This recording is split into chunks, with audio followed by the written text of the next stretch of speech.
Karena kalau kita ngelihat topik hari ini itu cukup menarik terkait strategi investasi reksadana di tengah market yang koreksi nih Mas Fikri nih.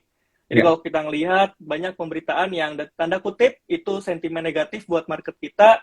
Nah, kita harus melakukan apa aja nih pada sore hari ini teman-teman.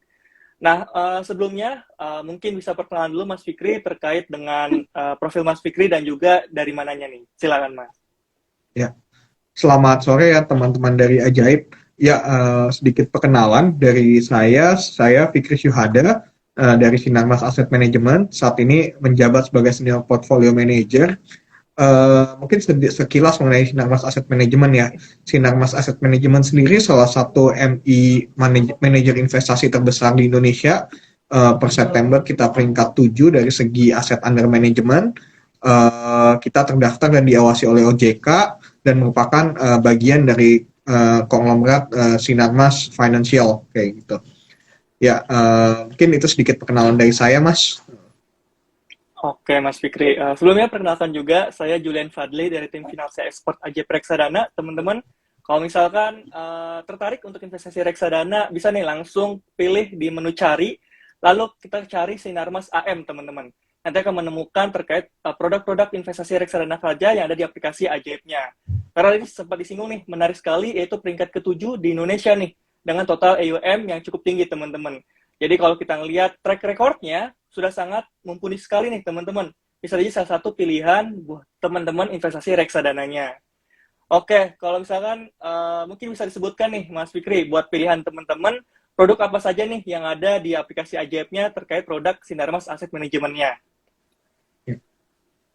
Ya, jadi untuk produk dari Sinarmas Asset Management sendiri, kita menghadirkan berbagai produk dengan berbagai preferensi untuk berbagai kebutuhan investasi ya, dalam bentuk reksadana. Mungkin untuk reksadana campuran kita punya Sima 1 Prima, kemudian juga Dana Mas, lalu juga untuk yang fixed income kita ada Dana Mas Pasti, Dana Mas Rupiah Plus, Dana Mas Stabil, dan kemudian untuk saham ada Sima Saham Unggulan, Sima Saham Maksima, dan Sima Saham Bertumbuh.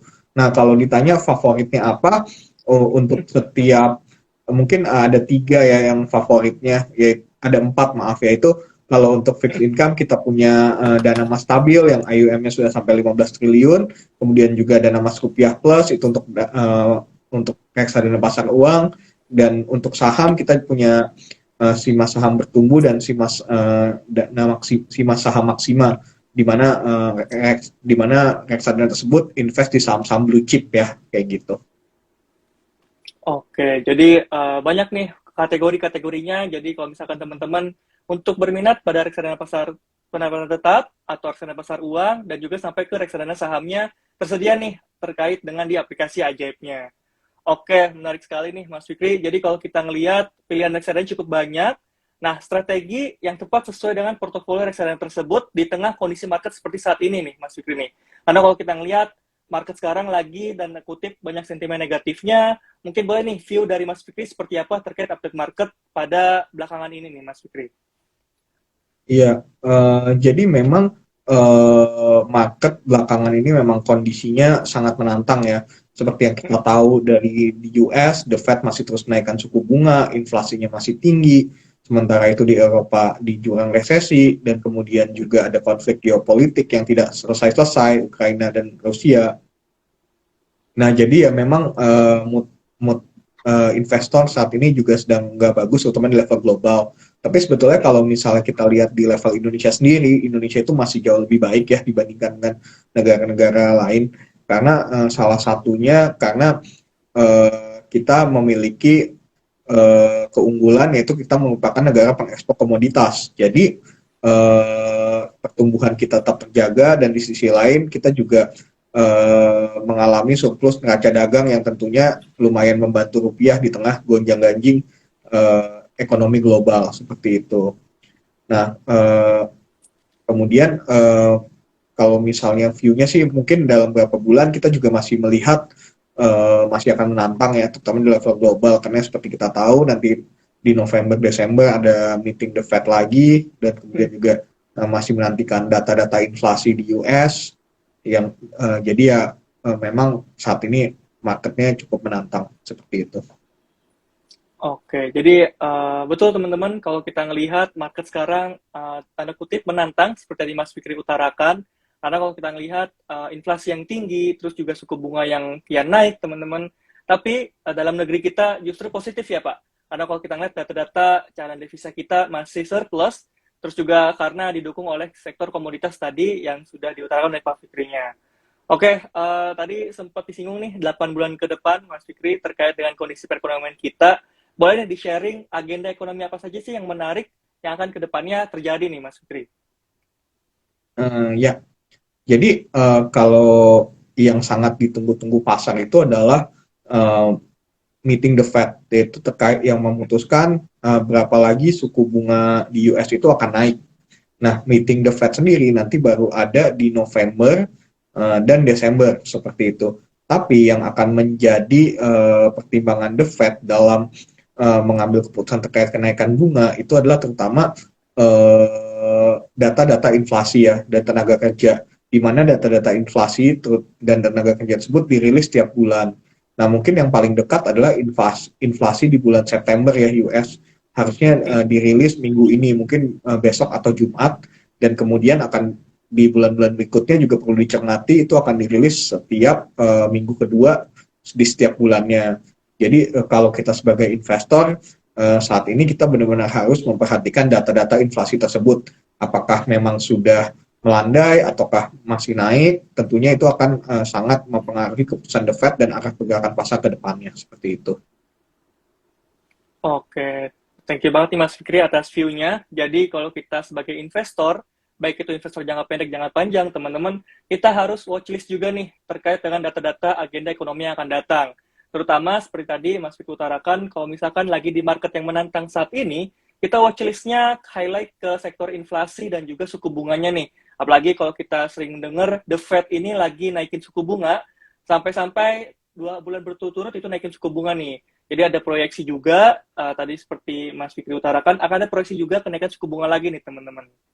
Oke, kalau kita berkaca ke The Fed yang naikin suku bunga nih Mas Fikri, terus juga inflasi yang kian naik, outlook di 2023 ini akan seperti apa nih? Dan sektor favorit apa nih yang akan jadi highlight utama bagi market dalam negeri kita, Mas Fikri? Ya. Jadi memang di 2023 itu sendiri saya melihat akan ada dua cerita yang berbeda di first half dan di second half, di mana di first half-nya cenderung negatif ya, negatif dalam artian karena The Fed juga masih menaikkan suku bunga, kemudian juga mungkin efek menaikkan suku bunganya, pelambatan ekonomi US atau bahkan resesi itu baru akan terlihat di first half ya, yang mungkin bisa memicu koreksi di pasar seperti itu. Cuma setelah itu saya melihat di second half mungkin karena mungkin setelah bulan Juli Agustus setelah melihat data-data pelaporan ekonomi bisa jadi nanti the Fed-nya itu dari menaikkan suku bunga udah mulai consider ya untuk menurunkan suku bunga dan menurunkan stimulus moneter lagi seperti itu. Nah, tentunya biasanya kalau kita lihat data historical, ketika misalnya The Fed itu menurunkan suku bunga dan melakukan quantitative easing, itu biasanya ekonominya pertumbuhannya kembali naik dan juga tentunya didahului oleh performa pasar yang rally seperti itu. Nah, jadi kalau misalnya implikasinya ke Indonesia sendiri, kalau misalnya tahun depan memang temanya di first half ada perlambatan ekonomi, mungkin yang perlu diwaspadai yaitu komoditas ya, karena biasanya ketika ketika sudah suku bunga itu naik dan ekonomi melambat, biasanya komoditas itu harganya tertekan, yang tentunya nanti itu akan berpengaruh kepada neraca dagang Indonesia dan juga pertumbuhan ekonomi Indonesia seperti itu. Jadi ya kalau misalnya untuk sektor-sektor yang masih menarik, sepertinya memang untuk di first half terutama kita memang harus sangat defensif ya, yaitu kita lebih suka yang defensif seperti telekomunikasi, lalu juga consumer yang mungkin consumer staples, terutama yang ketika harga komoditas naik itu dia punya laba itu bisa naik seperti itu. Jadi kurang lebih di 2023 outlook kita singkatnya seperti itu. Oke, terima kasih Mas Fikri. Jadi kita dapat view baru nih teman-teman, investor ajaib semuanya. Jadi ada dua skenario. Jadi kalau kita lihat ada first half-nya masih dalam tanda kutip sentimen negatifnya masih membayangi. Tapi di second half-nya, seperti tadi Mas Fikri bilang, kita dalam sebuah kelonggaran yang bisa dikatakan bisa bernafas lebih segar nih teman-teman dalam instrumen investasinya. Nah kalau tadi dekat-dekat ini atau belakang ini nih banyak sentimen negatifnya, juga sampai 2023 juga masih ada nih Mas Fikri. Action strategi apa sih yang tepat ketika kita menghadapi kondisi market lagi koreksi seperti ini, Mas Fikri? Ya, kalau dari saya mungkin kita view-nya sebagai long term investor ya. Kita harus be cautious, stay defensive, tapi keep calm and keep investing. Karena mungkin dalam jangka pendek betul akan ada koreksi di mana kita harus lebih hati-hati, lebih defensif dalam artian kita mengalokasikan aset kita ke aset-aset yang secara pergerakan pasar tuh nggak terlalu berfluktuasi ya, kayak mungkin pasar uang atau obligasi. Kemudian juga kalau misal mau stay di saham, mungkin stay di saham yang defensif kayak seperti saya bilang tadi, yaitu telekomunikasi, lalu juga saham consumer staples. Jadi ya dalam jangka pendek kita defensif, tapi nanti ketika market koreksi, kita sebagai investor jangka panjang justru bisa siap-siap untuk mengambil kesempatan kayak gitu ya, kesempatan untuk beli saham dan aset-aset lainnya di harga yang lebih murah, yang tentunya di dalam jangka panjang biasanya nilainya akan terapresiasi dan memberikan keuntungan yang signifikan bagi investasi kita, seperti itu. Oke, menarik banget nih Mas Fikri. Jadi kalau untuk jangka panjangnya, kita tetap keep investing nih teman-teman. Jadi tetap kita berinvestasi. Jadi kalau nggak salah itu ada strategi DCA ya Pak Mas Fikri? Sorry, maaf Mas. Iya, kalau kita misalkan untuk investasi jangka panjang, kita tetap investing, itu kalau nggak salah ada strategi yang namanya DCA ya Mas Fikri. Mungkin bisa dielaborasi nih terkait strategi-strategi tersebutnya. Sorry Mas, tadi dollar cost averaging ya maksudnya? Iya, DCA ya, betul, dollar cost Ya, averaging. oke. Mungkin bisa Ya, jadi dijelaskan memang lebih lanjut nih. kalau misalnya jadi kan memang strateginya kita defensif di jangka pendek ya, yaitu untuk menghindari modal kita tergerus oleh pergerakan pasar kayak gitu.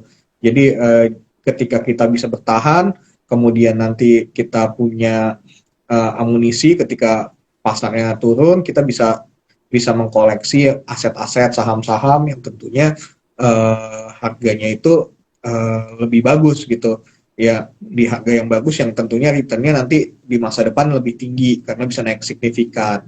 Jadi ya makanya saran saya sih keep calm and keep investing, tapi ya memang dalam jangka pendek kita lebih defensif aja, seperti itu.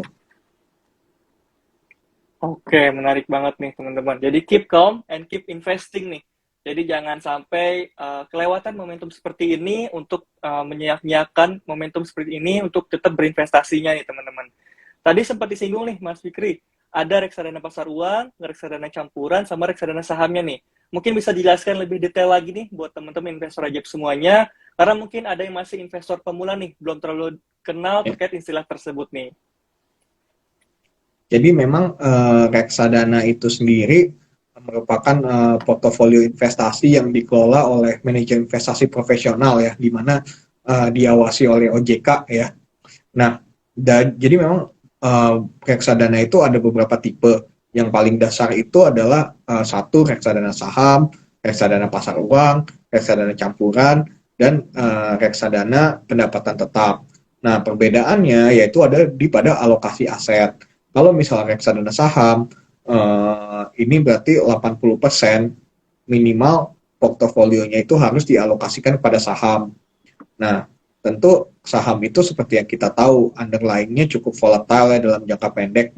Maka dari itu, reksadana saham ini cocok bagi investor dengan horizon investasi jangka panjang dan mempunyai toleransi resiko yang relatif tinggi, seperti itu. Nah, kemudian ada lagi reksadana campuran. Reksadana campuran itu kita bisa alokasikan baik di pasar uang, bisa di saham, bisa juga di obligasi selama bobotnya maksimal 79% dari total portofolio, seperti itu. Nah, Cuma karakteristiknya reksadana campuran ini juga beda-beda tergantung produknya. Ada yang memang agresif dengan invest lebih banyak di saham, ada juga yang memang lebih defensif, lebih ke pasar uang atau obligasi. Nah, tentunya ini dalam memilih produk harus disesuaikan ya, mana yang harus disesuaikan, mana antara uh, antara tujuan investasi dan juga toleransi resiko dalam memilih reksadana saham campuran. Nah, kemudian ada juga reksadana pendapatan tetap. Reksadana pendapatan tetap ini underlying-nya adalah obligasi, di mana minimal 80% dari portofolio harus diinvestasikan terhadap obligasi seperti itu. Nah, ini cocok untuk investor yang memiliki horizon investasi menengah hingga panjang dan toleransi resiko rendah hingga menengah seperti itu. Nah, kemudian yang terakhir ada reksadana pasar uang. Nah, ini reksadana pasar uang nih kita cuma boleh investasi di efek-efek pasar uang atau obligasi yang tenornya di bawah 1 tahun seperti itu. Nah, tentunya ini reksadana yang paling buat untuk orang yang paling risk averse, yang paling konservatif, di mana tujuannya adalah untuk menjaga likuiditas dalam jangka pendek seperti itu. Makanya juga horizon investasinya untuk ini sebaiknya jangka pendek seperti itu. Kurang lebih itulah empat tipe reksadana yang paling dasar ya. Oke, terima kasih banyak nih Mas Fikri. Jadi kita dapat insight baru nih buat teman-teman investor pemula semuanya. Jadi kalau misalkan disesuaikan kembali nih dengan profil risiko masing-masing investornya dan juga tujuan investasinya. Jadi sudah dijelaskan terkait dengan semakin panjang horizon investasinya, pilihan yang tepat yaitu adalah reksadana saham, teman-teman. Jadi untuk reksadana saham, betul nih di kolom komentar tadi ada yang berkata kalau misalkan reksadana saham ini fluktuatif, teman-teman. Tapi kalau kita lihat secara tren jangka panjangnya, reksadana saham ini cenderung dalam kenaikan atau dalam tren naik nih, teman-teman. Jadi disesuaikan kembali dengan tujuan investasinya dan juga horizon terkait jangka waktunya, teman-teman. Tadi sempat dengar nih produk favorit dari Sinarmas Asset Management, yaitu yang punya indeks acuannya atau benchmarknya ke indeks FT45 nih, Mas Fikri nih, yaitu Simas Saham Bertumbuh nih. Mungkin bisa dijelaskan lebih lanjut nih terkait produk dari reksadana tersebut, Mas Fikri.